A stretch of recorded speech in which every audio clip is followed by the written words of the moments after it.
Okay, students, welcome back. Let's start the remaining portion. Hamid has no shoes on his feet. The cap on his head is soiled and tattered. Soiled and tattered. आप पहले से लिख लीजिए word meaning dirty and tone, गंदा और फटा हुआ। जो उसके सिर पर एक कैप थी ना, वो पहले से गंदी थी और फटी हुई थी और उसके पैरों में कोई शूज़ नहीं थे। देखिए बेटा, अगर आप पहले से ही वर्ड मीनिंग लिख लोगे ना, तो एक तो आपको लिखते हुए ही आधे से ज़्यादा याद हो जाएंगे, और दूसरा ना, जब आप इसको रीड करते हो ना, तो आपके सामने उसका एक्चुअल मीनिंग होगा ना, तो अंडरस्टैंडिंग लेवल आपका अच्छा रहेगा और इंटरेस्ट रहेगा आपको स्टोरी पढ़ते हुए। बार बार आप नीचे देखोगे कि अच्छा इसका मतलब डर्टी एंड टोन होता है, फिर इससे सेंटेंस के साथ मैच करोगे, तो उसमें थोड़ा सा ना इंटरेस्ट नहीं बैठता। तो आपको मैं पहले ही बोलती हूँ कि आप ना वर्ड मीनिंग पहले राइट डाउन कर लो, ओके, और फिर उसके साथ आप रीड करोगे तो आपको अच्छा लगेगा और याद भी हो जाएंगे लिखते हुए वर्ड मीनिंग, ठीक है। Then it's gold threads has turn black. जो इसकी कैप थी ना, उसके जो सुनहरे जो धागे थे ना, गोल्डन कलर के धागे, वो ना काले पड़ चुके थे। मीन्स कि जो उनकी मुस्लिम कैप होती है ना, वो पुरानी और फटी हुई थी, इसलिए वो काली सी पड़ गई थी। Nevertheless Hamid is happy. फिर भी हामिद खुश है।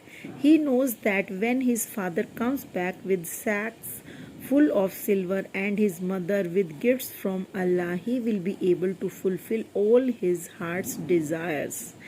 वह ये जानता है कि जब उसके पापा आएंगे ना वापस, जो बड़ा बैग जो सिल्वर से भरा हुआ है वो लेकर आएंगे वापस, और उसकी मदर जो है अल्लाह यानी भगवान के पास से उसके लिए गिफ्ट लेकर आएगी, तो वो अपने दिल की सारी इच्छाओं को, सारी उसको अपने दिल की जो सारी उसकी इच्छा होती है, जो उसकी वांटिंग्स होती है, सबको पूरा कर लेगा। हम सबकी एक वांट्स होती है ना कि हम ये ले ले वो ले ले।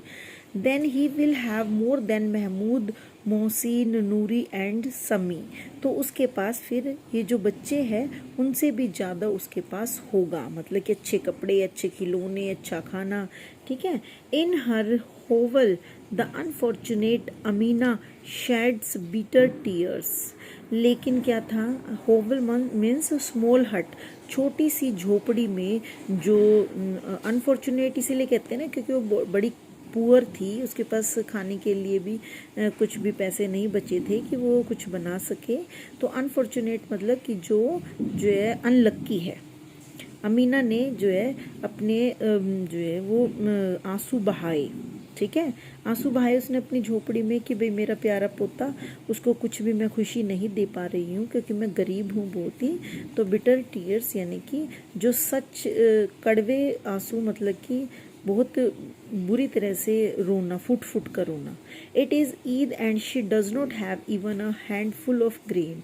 ईद है और उसके पास एक मुट्ठी भर भी अनाज नहीं है कि जिससे वो कुछ बना सके। Only if her Abid there it would have been a different kind of Eid. Only for Abid. Abid होता है इबादत या पूजा करने वाला। इबादत होता है ना, जैसे कि मुस्लिम लोग क्या करते हैं, जब वो भगवान का प्रेयर करते हैं तो दोनों हाथ ऊपर उठाकर मस्तक को ऐसे इधर साइड से उधर साइड ऐसे रोटेट करते हैं, तो वो है इबादत करने वाला बोलते हैं उसे। पूजा करने वाला अगर होता ना, तो it would have been a different kind of Eid. तो उसकी ईद जो है वो अलग ही तरह की होती। मीन्स कि अगर उसका बेटा होता और ऐसा कुछ अल्लाह का बंदा होता, तो उसकी जो ईद है वो काफ़ी अच्छी होती, डिफरेंट होती। Hamid goes to his grandmother and says granny don't you fret over me. Hamid जाता और कहता है कि दादी माँ, आप मेरी चिंता मत करो, मेरे लिए दुखी मत हो। I will be the first to get back. मैं जो है वो वापस आने वालों में सबसे पहले रहूँगा, आगे रहूँगा, मतलब मैं जल्दी ही वापस आ जाऊँगा ईदगाह फेस्टिवल में मॉस्क्यू से जाकर वापस। डोंट वरी, मेरी चिंता मत करो। अमीना इज सेड, वो दुखी थी। Other boys are going out with their fathers, दूसरे बच्चे अपने पापा के साथ जा रहे थे। She is the only father Hamid has. Hamid के पास सिर्फ एक वो ही यानी कि वो बूढ़ी माँ, दादी माँ वही थी उसके पापा की तरह, मतलब वो पापा भी वही थी और दादी भी वही थी। How can she let him go to the fair all by himself, वो कैसे उसे अकेला, ऑल बाय हिमसेल्फ मतलब अकेला कैसे उस मेले में, ईदगाह फेस्टिवल के मेले में जाने देती। What if he gets lost in the crowd, crowd होता है भीड़ भाड़, अगर वो गुम हो गया तो भीड़ में तो क्या होगा। What if he gets lost, अगर गुम हो गया तो। No she must not lose her precious little soul, नहीं वो ऐसा सोच रही थी अपने मन में, नहीं वो अपनी इस प्यारी सी मूल्यवान, कॉस्टली, प्रीशियस कॉस्टली, कीमती है ना उसका ये पोता, उसे इतनी प्यारी सी सोल होता है आत्मा, प्यारे से बच्चे को खोने नहीं दे सकती थी। How can he walk 3 miles, कैसे वो 3 मील तक पैदल चलेगा।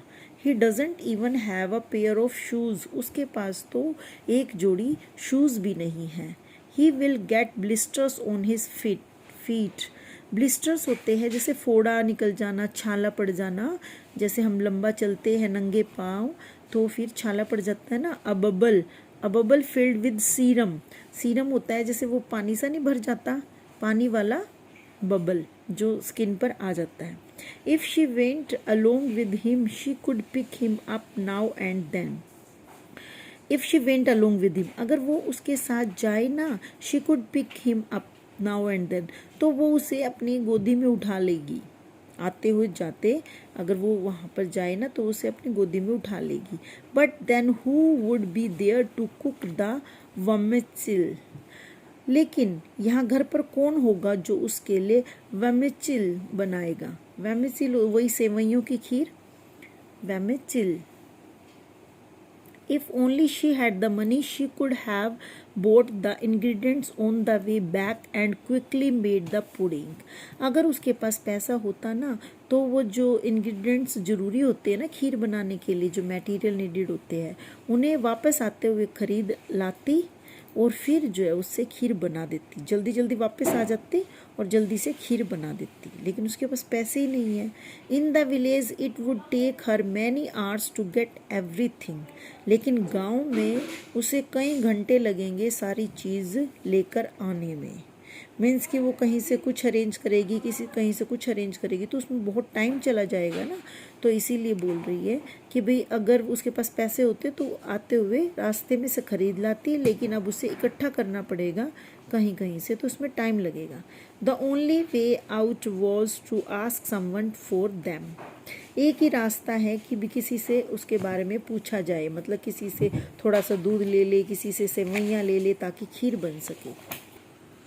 The villagers leave in one party, जो गांव वाले थे वो एक पार्टी में चल पड़ते हैं, मतलब कि क्या होता है इन वन पार्टी, मतलब कि एक टोली सी बनाकर चल पड़ते हैं। With the boys is Hamid, with the boys is Hamid मतलब लड़कों में जो है हामिद भी उनके साथ था। They ran on ahead of the elders and wait for them under a tree. अब क्या था, जो हामिद था ना उसके वो उन लड़कों के साथ था जो कि भाग भाग कर जा रहे थे और जो बड़ों के लिए वेट कर रहे थे एक पेड़ के नीचे। ठीक है, जैसे क्या होता है जब बच्चे जाते हैं ना अपने मम्मी पापा के साथ तो जल्दी जल्दी आगे आगे भागते रहते हैं, फिर जब देखते हैं ना कि मम्मी पापा पीछे रह गए तो वो कहीं भी ट्री के नीचे बैठकर उनका वेट करते हैं कि उनको आने दो फिर आगे चलेंगे। तो ऐसे ही why do the oldies drag their feet, मतलब ओल्डीज ड्रैग देयर फीट मतलब कि जो बूढ़े होते हैं, जो बड़ी एज के होते हैं, वो धीरे धीरे अपने पैर को क्यों घसीटते हैं। ड्रैग होता है घसीटना, मतलब धीरे धीरे क्यों चलते हैं, क्यों ऐसे घसीटते हैं, ऐसे वो लड़के बोल रहे थे जो यंग थे। And Hamid is like one with wings on his feet, और हामिद जो है वो ऐसा बच्चा है जो कि अपने पैरों में पंख लगाए हुए है, मतलब कि वो बड़े तेज़ तेज़ चल रहा है क्योंकि वो बहुत एक्साइटेड है। How could any one think he would get tired, कोई कैसे सोच सकता है कि वो थक जाएगा, क्योंकि उसे तो बहुत जोश आया हुआ है। अब एक इंटरनल है, why do you think Hamid is so excited about going to the Eidgah, तो क्यों एक्साइटेड था वहाँ जाने के लिए। तो अब ये तो बहुत ही सिंपल है। ईदगाह जाने के लिए तो हर बच्चा जो एक्साइटेड रहता है, क्यों? क्योंकि वहाँ पर उन्हें टॉयज़ मिलते हैं, राइड्स कर सकते हैं, वहाँ पर सब लोग इकट्ठे मिलकर प्रेयर करते हैं, सब एक दूसरे के गले लगते हैं, वहाँ पर फेयर होता है, मेले में तो बच्चे जाना पसंद करते ही हैं। तो वहाँ पर सारी नई नई चीज़ें उन्हें देखने को मिलती हैं और मज़ा आता है सबके साथ। फेस्टिवल का तो मज़ा वैसे भी सबके साथ है।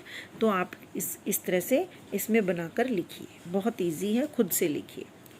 They reach the suburbs of the town. वो जो है सबर्ब्स होता है किसी सिटी के बाहर का एरिया, ठीक है, मतलब कि सिटी के बिल्कुल नज़दीक ही पहुंच गए, वो ऑलमोस्ट जो है शहर के बाहर के एरिया में पहुंच गए। It begins to get crowded, और ये जो है भीड़ भाड़ होने लगी, यहाँ पर काफ़ी भीड़ होने लगी। Parties heading for the Idgah are coming into town from different sides, each one dressed better than the other. Parties होते टोलियाँ बना बना के, ग्रुप्स, जो ग्रुप्स है जो ईदगाह की तरफ आ रही है वो क्या है, शहरों से और मतलब डिफरेंट साइड से, अलग अलग जगहों से आ रही है, अलग अलग प्लेसेस से आ रही है ईदगाह पर, जो एक मॉस्क्यू है उसमें। और हर किसी ने इतने ऐसी सुंदर ड्रेस पहनी हुई है जो दूसरे से बेटर है, मतलब कि एक से एक बढ़कर ड्रेसेस पहनी हुई है। Some on tongas and ekkas, some in motor cars. Tongas and ekkas जो है ओल्ड व्हीकल्स है, ये आजकल नहीं है, पहले जो है टोंगा चलते थे। देखिए यहाँ पिक्चर, इस तरह की व्हीकल्स होती थी जो आजकल नहीं दिखाई देती, ये विलेजर्स के पास होती थी। ऐसी जो है टोंगाज में व्हीकल्स में, और कुछ जो है मोटर कार्स में आ रहे हैं। ऑल वेयरिंग परफ्यूम, सब ने परफ्यूम लगाया हुआ है खुशबूदार। ऑल बर्स्टिंग विद एक्साइटमेंट, जो है सब बिल्कुल फूले नहीं समा रहे हैं खुशी के मारे, मतलब कि बहुत ही खुशी उनके चेहरे पर दिख रही है। Our small party of village rustic is not bothered about the poor show they make. हमारी जो छोटा सा ग्रुप ऑफ पीपल है ना, जो कि गांव से आया है, रूरल बोलते हैं, रस्टिक मतलब रूरल, गांव वाले, देहाती लोग, villagers, is not bothered about the poor show they make.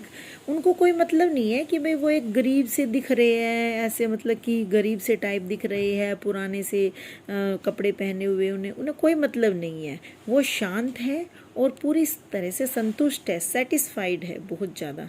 मतलब कि जो गांव वाले लोग हैं ना, वो एक्साइटेड है, खुश है, अपने पहनावे से, अपने तौर तरीकों से, हर तरह से वो खुश है कि हम बस ईदगाह फेस्टिवल में जानने वाले हैं।